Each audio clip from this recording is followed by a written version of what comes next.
in that mirror. Now tell me who's the fairest? Is it you? Is it you? Is it me? Is it me? Say it's us, and I'll agree, baby. Jump in the Cadillac, girl, let's put some.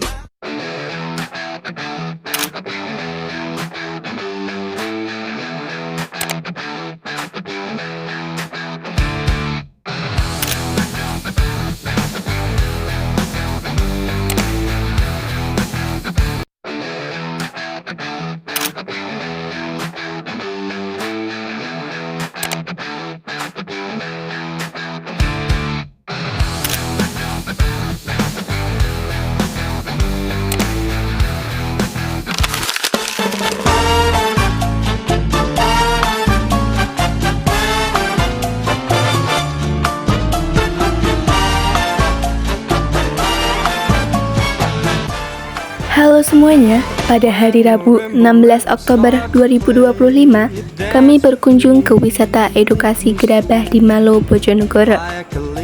Kegiatan ini bertujuan untuk mengenal lebih dekat proses pembuatan gerabah tradisional, sekaligus belajar menghargai warisan budaya lokal.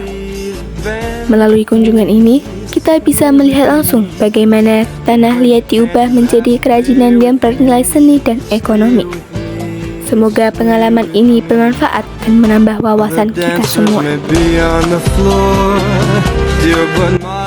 Gerabah merupakan salah satu hasil kebudayaan manusia yang sudah ada sejak zaman prasejarah. Di Indonesia, seni membuat gerabah masih dilestarikan di berbagai daerah, salah satunya di Malo, Bojonegoro, Jawa Timur. Desa ini dikenal sebagai sentra pembuatan gerabah tradisional yang diwariskan secara turun-temurun dan masih menjadi bagian penting dari kehidupan masyarakatnya. Seni gerabah sendiri adalah perkakas atau barang-barang yang terbuat dari tanah liat dan dibentuk, kemudian dibakar maupun dikeringkan agar lebih menjadi kuat. Gerabah di Malo dibuat dari tanah liat pilihan yang diambil dari sekitar sungai dan sawah. Bahan ini dipilih karena memiliki tekstur halus dan mudah dibentuk.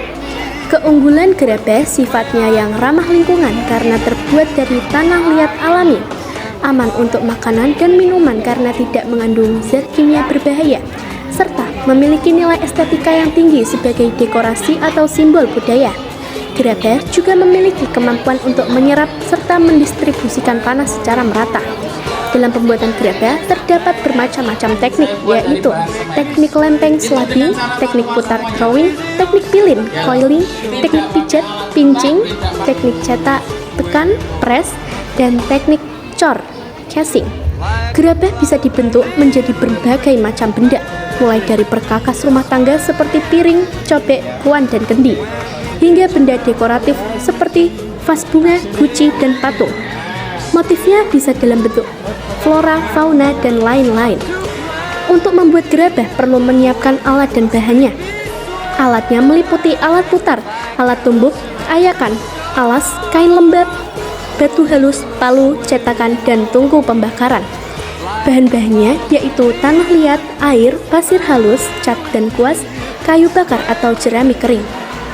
Cara pembuatannya meliputi 6 tahap utama, yaitu 1. Pembentukan dan pengolahan tanah liat. 2. Pembentukan gerabah menggunakan teknik pilin atau putar. 3. Penjemuran.